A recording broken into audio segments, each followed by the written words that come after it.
일가부치들이 하는 말 가운데 샬럿 바틀릿이 어디로 갈지는 아무도 모른다는 말이 있었다. 그녀는 루시의 모험에 조금도 흥분하지 않았고 대략적인 설명에도 아무 문제를 못 느꼈고 조지 에머슨 청년에게 적절한 감사의 말까지 했다. 그날은 그녀와 레비시 양도 모험을 겪었다. 그들은 오는 길에 관세 징수소에서 발이 묶였는데 건방지고 할 일 없는 한 젊은 관리들이 두 사람의 가방을 뒤지려고 했다. 엄청나게 불쾌한 일이 일어날 뻔했지만 다행히도 레비시 양이 상대하지 못할 사람은 없었다. 다행인지 불행인지 루시의 문제는 오직 루시에게 남았다. 펜션 사람들 중에는 광장에서도 강둑에서도 그녀를 본 사람이 없었다. 비브 목사는 저녁 식사 때 그녀의 눈동자에 담긴 불안을 감지했지만 다시 한번 베토벤의 역량이 너무 크다고만 여겼다. 그는 이제 그녀가 모험을 겪을 준비가 되었다고 생각했다. 그녀가 이미 모험을 겪었다는 것을 그는 알지 못했다. 그녀는 생소한 고독에 휩싸였다. 그녀는 자기 생각을 다른 사람에게 털어놓고 찬성이든 반대든 그들의 견해를 듣는 데 익숙했다. 자기 생각이 옳은지 그른지 모르는 상태는 너무도 두려웠다. 이튿날 아침 식사 때 그녀는 중대한 결정을 했다. 그녀는 두 가지 일정 가운데 한 가지를 선택해야 했다. 비브 목사는 에머슨 부자 또 미국 여자 몇 명과 함께 토레델 갈로에 갈 계획을 세워놓고 샬럿과 루시에게 함께 가지 않겠느냐고 물었다. 샬럿은 자신은 가지 않겠다고 했다. 어제 오후에 비를 뚫고 그곳에 다녀왔기 때문이다. 하지만 루시는 그들과 함께 가는 게 좋을 것 같다고 했다. 그리고 루시가 싫어하는 쇼핑, 환전, 우편물 취합, 그 밖의 온갖 자질구레한 일을 자신이 오전 동안 다 해놓겠다. 그런 일들은 혼자서 해도 충분하다고 했다. 안 돼요, 샬럿.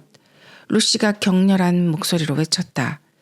비브 목사님이 저희를 생각해 주는 건 고맙지만 저는 언니하고 같이 있을 거예요. 그쪽이 훨씬 좋아요. 그래, 그러려무나. 샬럿은 흐뭇함에 얼굴이 발그레해졌고 그걸 본 루시의 두 뺨은 부끄러움에 새빨개졌다. 언제나 그랬지만 이번에도 샬럿에게 진실하지 못했어. 하지만 이제부터는 달라져야지. 오전 동안 샬럿이랑 함께 다니면서 정말 다정하게 대해줘야지. 그녀는 사촌 언니의 팔짱을 끼고 아르노 강변로를 함께 걸었다.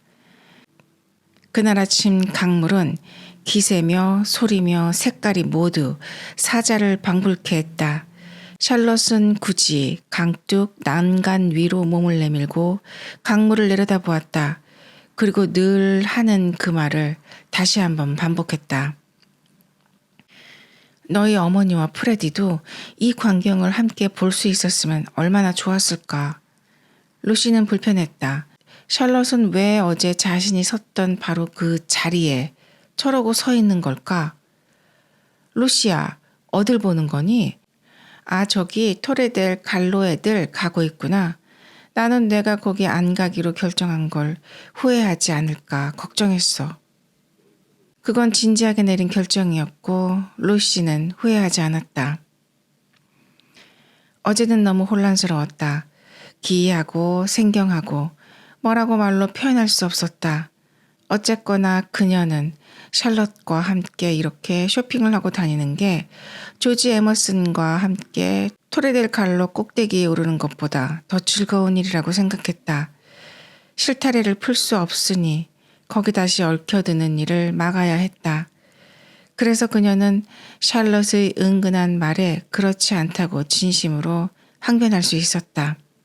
하지만 그녀가 주연 배우를 아무리 열심히 외면해도 불행하게도 무대는 그대로 남아있었다. 운명의 장난인 듯 샬럿이 강을 떠나 루시를 데리고 간 곳은 시뇨리아 광장이었다. 예전 같으면 그녀는 돌들, 로지아, 분수, 궁전 탑 같은 게 그렇게 중요한 의미를 띈다는 걸 믿지 못했을 것이다. 한순간 그녀는 유령이 어떤 것인지 이해했다. 살인사건이 일어난 그 장소에 유령 대신 레비시 양이 아침 신문을 들고 서 있었다. 그녀는 활기차게 두 사람을 불렀다. 그리고 전날의 경악스러운 사건을 통해서 작품에 도움이 될 한 가지 구상을 얻었다고 말했다. 그렇다면 축하해. 어제 그렇게 힘들어 하더니 정말 다행이지 뭐야. 샬럿이 말했다. 아하, 허니처치양. 이리 와봐요. 루시를 만나다니 행운이네. 어제 여기서 목격한 걸 하나도 빼놓지 말고 다 설명해 주겠어요? 루시는 양산으로 땅바닥만 쑤셨다. 별로 이야기하고 싶지 않은가 봐. 죄송해요. 하지만 제 설명이 꼭 필요한 게 아니라면 저는 별로 그 일에 대해 말하고 싶지 않아요. 샬럿과 레비시 양이 눈길을 주고받았다. 화난 표정들은 아니었다. 아직 어린 여자로서 깊은 충격을 받은 거야. 당연하다는 표정이었다. 미안한 건 나예요. 글을 쓴다는 건 우리 같은 인간들은 참 뻔뻔하단 말이야. 열심히 탐구하기만 하면 캐내지 못할 인간 심리의 비밀은 없다고 생각해요. 레비시 양이 말했다. 그녀는 경쾌한 걸음걸이로 분수로 걸어갔다가 돌아오면서 몇 가지 산술적인 계산을 했다. 그러더니 자신은 8시부터 광장에 나와 자료를 수집했다고 말했다. 물론 그 가운데 상당 분량이 부적절한 자료들이지만 작가는 언제나 응용할 줄 알아야 했다. 두 남자가 5프랑짜리 지폐를 놓고 싸웠다. 그녀는 이 5프랑을 젊은 여자로 바꿀 생각이었으며 그래야 비극성도 높아지고 구성도 정교해지기 때문이라고 했다. 여주인공 이름이 뭐지? 샬럿이 물었다. 리어노라. 레비시 양이 대답했다. 그녀의 이름은 엘리너였다. 좋은 여자이길 바라. 그 희망사항은 무시되지 않을 것이다. 플롯은 어떻게 되는데? 사랑, 살인, 유괴, 복수가 플롯이었다. 그 모든 것이 설명되는 동안 분수는 아침 햇살을 받으며 사티로스들에게 쏟아져 내렸다. 이런 식으로 붙들고 늘어져서 미안해. 하지만 나를 이해하는 사람을 만나면 이야기하고 싶은 마음을 누를 수가 없어. 물론 지금 말한 건 아주 간략한 개요들 뿐이지. 피렌체와 주변 지역을 많이 묘사해서 지방색도 풍부하게 넣을 거야. 재미있는 등장인물들도 나올 거고. 그리고 미리 경고해 두자면 영국인 관광객들은 아주 냉정하게 그릴 거야. 엘리너 레비시가 말을 맺었다. 고약하기도 해라. 그건 에머슨 부자를 말하는 거겠지? 샬럿이 소리쳤다. 엘리너 레비시는 마키아벨리 같은 미소를 지었다. 이탈리아에서 내 마음이 향하는 대상은 영국의 동포들이 아니야. 내 마음을 끄는 건 외면당한 이탈리아 사람들이지. 그 사람들의 생활을 능력껏 열심히 그려보겠어. 다시 한번 강조하지만 내가 또 늘 주장하는 거지만 어저께 같은 비극은 비록 미천한 사람들 사이에서 일어났다고 해서 비극성이 작아지는 게 아니기 때문이야. 두 사람은 엘리노 레비시가 결론을 내릴 수 있도록 침묵을 지켰다. 그런 뒤 좋은 성과를 바란다고 인사하고 천천히 광장을 가로질러 갔다. 엘리노 레비시는 내가 생각하는 똑똑한 여자의 표본이야. 마지막 말이 특히 마음을 울리는구나. 정말 슬픔이 철철 넘치는 소설이 될 것 같아. 샬럿이 말했다. 루시도 동의했다. 지금 그녀의 원대한 목적은 그런데 말려들지 않는 것이었다. 오늘 아침 감각이 기이할 만큼 예리해진 그녀는 엘리너 레비시가 자신을 어수룩한 여자 역할로 소설에 시험하고 있다는 걸 확신했다. 엘리너는 해방된 여자야. 하지만 좋은 뜻으로 말이야. 샬럿은 천천히 말을 이었다. 겉만 보는 사람들은 엘리너를 보고 충격을 받겠지. 우리는 어제 많은 이야기를 나눴어. 엘리너는 정의와 진실과 인간의 권익을 믿고 있어. 그리고 여자의 운명을 높이 평가한다고 말하더라. 어머나 이거 목사님, 이런 데서 만나다니 반갑고 또 놀랍네요. 저한테는 놀랍지 않습니다. 아까부터 두 분을 지켜보고 있었거든요. 피렌체 주재 목사인 이거 목사가 온화하게 말했다. 레빗이 양과 잡담을 좀 했죠. 그의 이마가 움츠려들었다. 두 분께 제안을 하나 할까 합니다. 이번 주 중에 함께 마차 여행을 가볼 생각이 없으신지요? 가까운 산에 말입니다. 피에졸레로 갔다가 올 때는 세티니아노로 올 수 있어요. 중간에 1시간 정도 산책할 만한 언덕길도 있습니다. 거기서 보는 피렌체의 전망은 최고예요.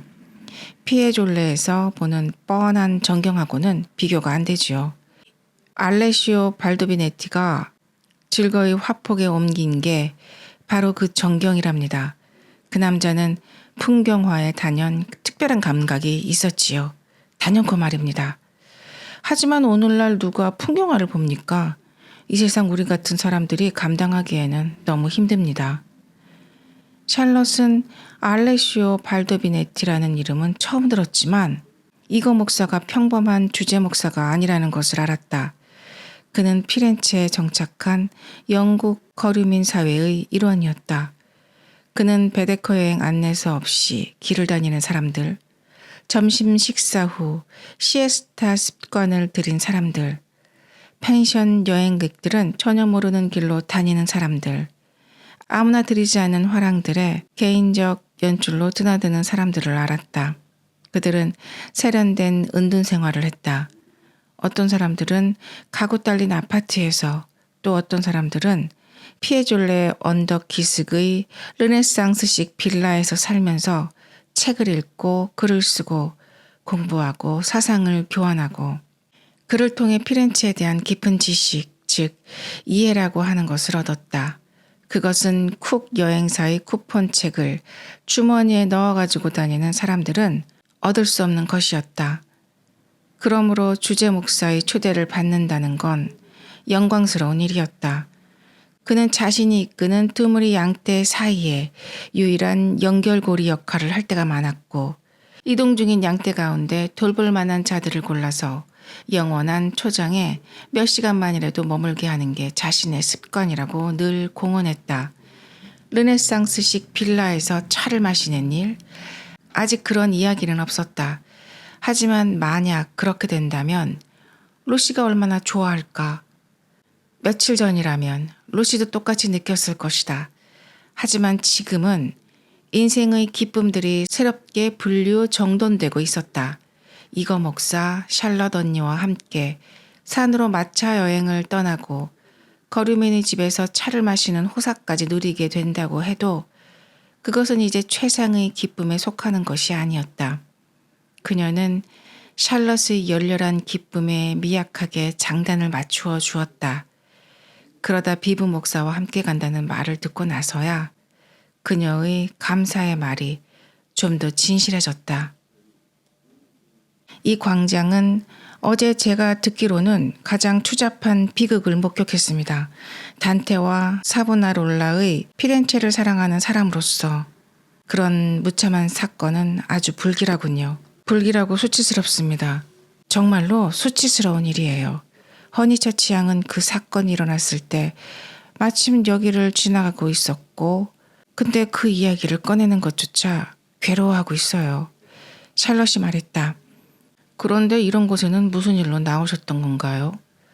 주재 목사가 아버지 같은 말투로 물었다. 그 질문에 샬럿의 마음속에서 신생하던 자유주의가 팍 수그러들었다. 루시를 나무라지 마세요, 목사님. 그건 제 잘못이에요. 제가 샤프롱 노릇을 제대로 못한 거예요. 그렇다면 혼자 계셨다는 거로군요. 목사의 목소리에는 연민과 질책이 섞여 있었다. 하지만 그런 한편 고통스러운 세부 사실들을 기꺼이 들을 준비가 되어 있다는 암시도 풍겼다. 그의 검고 단정한 얼굴이 애처롭게 그녀를 내려다보고 그의 대답을 기다렸다. 거의 그런 셈이었죠. 펜션에 아는 분 한 분이 친절하게 루시를 데리고 와주셨어요. 샬롯은 그 친절한 사람의 성별을 솜씨 있게 숨기며 말했다. 그 여자분께도 끔찍한 경험이었겠군요. 설마 두 분이 아주 가까운 곳에서 목격하시지는 않았겠지요. 루시는 오늘 많은 걸 깨닫고 있었지만 그 가운데 상당히 주목할 만한 것 하나는 존경할 만한 사람들이 잔인한 방식으로 피를 즐긴다는 사실이었다. 조지 에머슨의 행동은 이 일 앞에서 기이할 만큼 순수했다. 그 사람은 분수 옆에서 죽었어요. 그녀가 대답했다. 루시 양과 친한 분은? 우리는 로지아에 있었고요. 그것만 해도 다행이군요. 물론 루시 양이 쓰레기 신문에 볼성사 나온 기사들을 읽지는 않았을 테고요. 그나저나 이 남자 참 골칫거리예요. 내가 여기 사는 사람이라는 걸 잘 알면서도 늘 이 천박한 그림을 팔러 온다니까요. 그 사진 판매상은 루시의 동맹이었다. 이탈리아와 맺은 영원한 청춘의 동맹. 그가 접이식 사진책을 샬럿과 이거 목사 앞으로 불쑥 내밀었다. 그러자 두 사람의 손이 교회와 명화와 풍경이 담긴 길고 반짝이는 종이띠를 사이에 두고 연결되었다. 정말 너무하는군.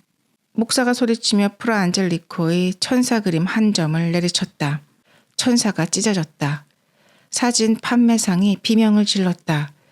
이 사진책은 사람들이 생각하는 것 이상의 가치를 지녔다고 말하는 듯했다. 제가 이걸 사겠어요.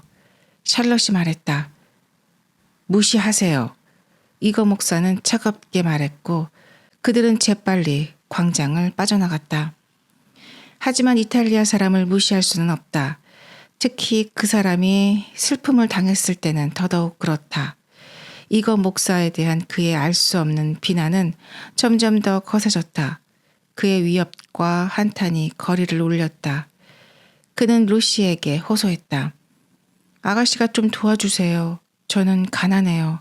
처자식이 있어요. 빵 살 돈을 벌어야 해요.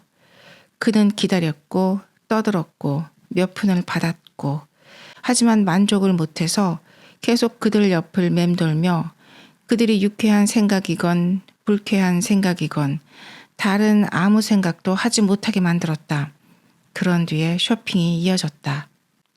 그들은 주제 목사의 인솔 아래 여러 가지 흉물스러운 선물과 기념품을 골랐다. 빵 반죽에 도금을 해서 만든 듯한 꽃무늬 액자, 참나무로 깎은 데다 작은 받침대가 달린 좀 더 튼튼한 액자, 양피지 앞지책, 양피지에 쓴 단테의 작품, 싸구려 모자이크 브로치. 크리스마스 때 그 브로치를 선물로 주면 하녀들은 진짜인지 가짜인지 모를 것이다. 모두 런던에서 더 싼 값에 살 수 있는 것들이었다.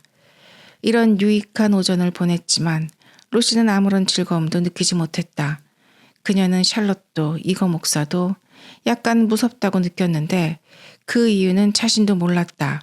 그리고 그런 두려움은 기이하게도 그들에 대한 존경심을 거두어갔다. 엘리너 레빗이도 훌륭한 예술가인지 의심스러웠다. 이거 목사도 이전에 생각하던 대로 영성과 교양이 넘치는 사람인지 의심스러웠다. 두 사람은 지금 어떤 새로운 시험을 치렀는데 그 결과는 불합격이었다. 샬럿은 언제나 똑같았다. 다정하게 대할 수는 있겠지만 사랑하는 일은 불가능했다. 노동자의 아들이에요. 저도 우연히 알았지요. 젊었을 때는 무슨 기계 일을 했다고 하더군요. 그러다가 사회주의 언론에 글을 쓰기 시작했어요. 저는 브릭스턴에 있을 때 그 사람을 만났습니다. 두 사람은 에머슨 부자에 대해 이야기하고 있었다. 요즘은 신분 상승도 어쩌면 그렇게 잘들 하는지. 샬롯은 한숨을 쉬면서 피사의 사탑 모양을 만지작거렸다. 사람들은 되게 그런 성공에 호감을 품지요. 교육과 출세에 대한 열망은 모두 나쁘게만 볼 수는 없어요. 여기 피렌체에는 즐겁게 만날 만한 노동자들이 좀 있답니다. 별로 많지는 않지만요. 이거 목사가 말했다. 그 사람은 아직도 언론 일을 하나요? 샬럿이 물었다. 아니요. 결혼을 잘했지요. 그는 의미심장한 어조로 이 말을 하더니 한숨으로 말을 맺었다. 그렇다면 부인이 있군요.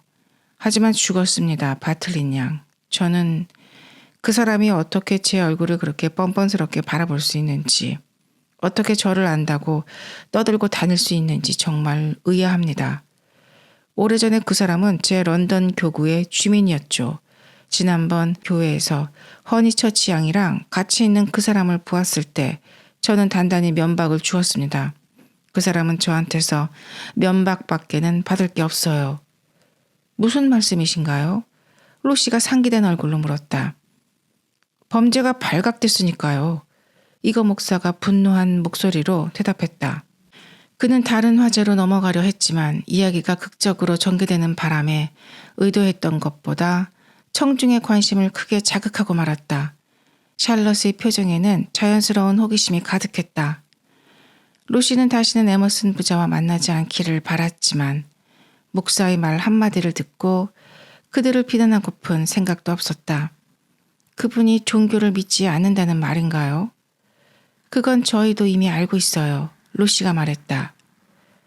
루시, 샬럿이 끼어드는 루시를 살짝 꾸짖었다.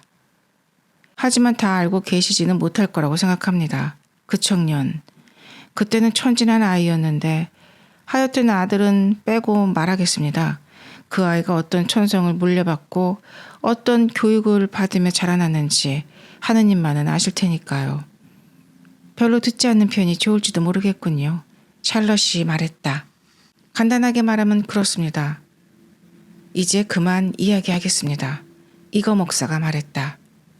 그러자 루시의 반항 정신이 처음으로 말이 되어 터져나왔다. 루시에게 생전 처음 있는 일이었다. 지금까지도 별로 말씀하신 게 없는데요. 애초부터 별로 말하지 않을 생각이었습니다. 그의 차가운 대답이 돌아왔다. 그는 괘씸하다는 표정으로 루시를 바라보았고 거기 맞서는 루시의 분노도 그에 못지 않았다. 상점 판매대에서 목사를 향해 돌아선 그녀의 가슴이 가쁘게 오르내렸다. 그는 그녀의 이마를 보았고 딱딱하게 굳은 입술도 보았다. 그를 믿지 않다니 참을 수 없는 일이었다. 살인이었습니다. 알고 싶다면 말씀드리죠. 그 남자는 자기 아내를 죽였습니다.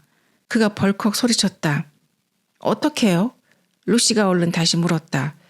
사실상 그가 죽인 겁니다. 그날 산타크루치 교회에서 그 사람들이 제 험담을 하던가요? 아니요. 그런 말은 한마디도 안 했어요. 아, 저는 그 부자가 제 험담을 하는 줄 알았습니다. 어쨌거나 허니처치 양이 그들을 옹호하는 건 그 사람들의 인간적인 매력 때문인 것 같군요. 저는 그 사람들을 옹호하지 않아요. 갑자기 용기가 사라지면서 루시는 옛날 같은 혼란스러운 말투로 되돌아갔다. 그 사람들이랑 저랑 아무 관계도 아니에요. 어떻게 루시가 그 사람들을 옹호한다고 생각하셨나요? 샬럿이 경색된 상황에 당황해서 말했다. 상점의 점원이 자신의 말을 듣고 있는지도 몰랐다. 허니처치 양도 계속 그러기는 어려울 겁니다. 그 남자는 하느님의 눈앞에서 자기 아내를 죽였으니까요. 하나님을 거론한 건 큰 효과가 있었다. 하지만 목사는 자신이 경솔했다는 걸 깨달았다. 그 뒤에 찾아온 침묵은 감동의 침묵이 아니라 거북함의 침묵이었다. 샬럿이 허둥지둥 피사의 사탑을 사고 길을 재촉했다. 저는 가봐야겠습니다. 목사가 눈을 질끈 감은 채 회중시계를 꺼내며 말했다. 샬럿은 감사 인사를 하고 야유회를 고대하겠다고 말했다. 야유회요? 아, 정말 야유회를 갈 수 있는 겁니까? 루시는 예의를 되찾았고 한동안 그런 노력을 발휘한 결과 이거 목사의 평정심은 회복되었다. 야유회라니. 목사가 떠나자마자 루시가 소리쳤다. 지난번에 비버 목사님이랑 우리가 자연스럽게 합의한 그 야유회 아닌가요? 도대체 저 사람은 무엇 때문에 저렇게 이상한 방식으로 우리를 초대하는 거죠? 차라리 우리가 저 사람을 초대하자고요. 자기 몫의 비용은 자기가 내고요. 샬롯은 에머슨 부자에 대해 무언가 한탄하려고 하다가 루시의 말을 듣고 갑자기 생각에 잠겼다.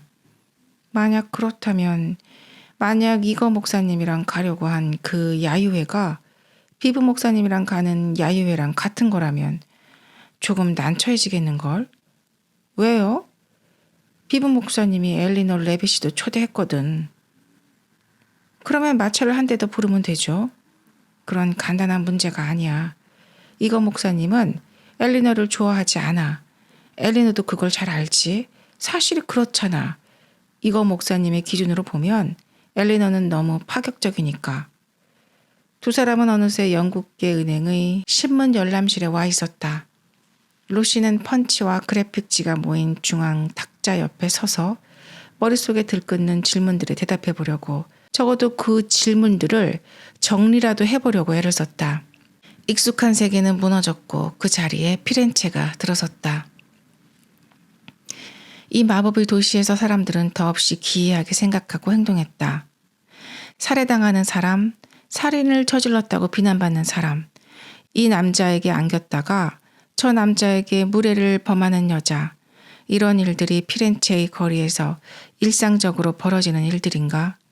이 거리의 가식 없는 아름다움 속에는 보기 좋은 것 이상의 어떤 것, 그러니까 열정을 불러일으키고 좋은 것이건 나쁜 것이건 그것을 지체 없이 충족시키는 힘 같은 게 있는 걸까? 샬럿은 아무것도 아닌 일들은 그렇게 힘들어하면서 정작 중요한 일들에는 완전히 무심할 수 없으니 얼마나 행복한가. 일이 돌아가는 품을 놀라울 만큼 예리하게 내다보면서도 정작 그 결론에 임박하면 아무것도 보지 못하는 사람. 그녀는 지금 구석에 쭈그리고 앉아서 목걸이처럼 목에 둘러 가슴팍에 숨긴 조그만 아마포 주머니에서 여행자 어음을 꺼내고 있었다. 이탈리아에서 돈을 안전하게 가지고 다니려면 그렇게 해야 한다고 들었기 때문이다. 그리고 그 돈을 꺼내는 것도 반드시 안전한 영국계 은행 안에 들어와서 해야 했다. 그녀는 계속 주머니를 뒤지면서 조그맣게 말했다. 비브 목사님이 이거 목사님한테 말할 때 깜빡한 건지, 아니면 이거 목사님이 우리한테 말할 때 깜빡한 건지, 아니면 두 분이 엘리너를 빼놓고 가기로 결정한 건지 어쩐지 모르겠지만 그러긴 어려울 텐데, 어쨌거나 우리는 어떤 상황에 대해서도 미리 생각하고 있어야 돼. 두 분이 정말로 원하는 건 너야. 나는 그저 체면상 부른 거지. 너가 두 분하고 같은 마차로 가고 나하고 엘리너는 뒤에서 따라갈게. 우리는 제일 작은 마차로도 충분할 거야. 하지만 이렇게 번거로워야 하다니. 정말 그러네요. 루시가 무거운 마음으로 공감을 하며 대답했다. 너는 어떻게 생각하니? 어떤지 모르겠어요. 제가 뭘 원하는지도 모르겠어요. 루시, 피렌체가 지루해진 건 아니길 바란다만 만약 그렇다면 망설이지 말고 말해. 내일 당장 너를 데리고 지구 끝이라도 갈 테니. 고마워요, 샬럿. 그리고 루시는 샬럿의 제안을 깊이 생각했다. 우편 사무실에는 루시 앞으로 두 통의 편지가 와 있었다. 한 통은 남동생이 보낸 것으로 체육과 생물학 이야기가 가득했고, 한 통은 어머니가 보낸 것으로 어머니 특유의 즐거운 이야기가 가득했다. 무슨 소식이 있니? 샬럿이 물었다. 바이스 부인과 아들이 로마로 갔다네요. 언니는 바이스가 사람들을 알아요? 아니, 숙소 쪽 가는 길은 거기가 아니에요. 시뇨리아 광장은 아무리 봐도 질리지 않네요. 좋은 사람들이지. 바이스가 사람들 말이야. 내가 생각하는 똑똑한 사람들의 표본이라고나 할까? 너는 로마에 가고 싶지 않니? 당장이라도 가고 싶어요. 시뇨리아 광장은 석조로 이루어져서 반짝인다고 말하기는 어렵다. 거기는 잔디도 없고 꽃도 없고 프레스코 벽화도 없고 대리석 벽들의 미끈함도 붉은 벽돌의 편안함도 없다. 기이한 우연에 따라 이런 석조의 팍팍함을 완화시켜주는 조각상들은 하나같이 유년의 순수함이나 청춘의 찬란한 방황이 아니라 성숙한 인간의 의식적인 성취를 보여준다. 페르세우스와 유디트, 헤라클레스와 투스넬다. 이들은 모두 많은 일을 겪은 자들이다. 불멸의 존재들이긴 하지만 그 불멸성은 처음부터 있던 것이 아니라 경험을 얻은 뒤에 찾아왔다. 영웅이 여신을 만나고 여걸이 남신을 만나는 건 고요한 자연 속에서만 이루어지는 것이 아니다. 여기 이 광장에서도 이루어질 수 있다. 샬럿, 루시가 불쑥 소리쳤다. 이건 어때요? 내일 바로 로마로 가는 거예요. 바이스 시내가 머무는 호텔로 말이에요. 내가 뭘 하고 싶은지 알았어요. 이제 피렌체가 지겨워요. 지구 끝이라도 가겠다고 했죠? 그러니까 어서 떠나요. 샬롯은 루시 못지않게 쾌활한 목소리로 말했다. 이런 장난꾸러기 같으니라고. 그러면 야유회는 어떻게 하고? 그들은 광장의 적막한 아름다움을 뚫고 지나가면서 그 황당한 제안에 웃음을 터뜨렸다.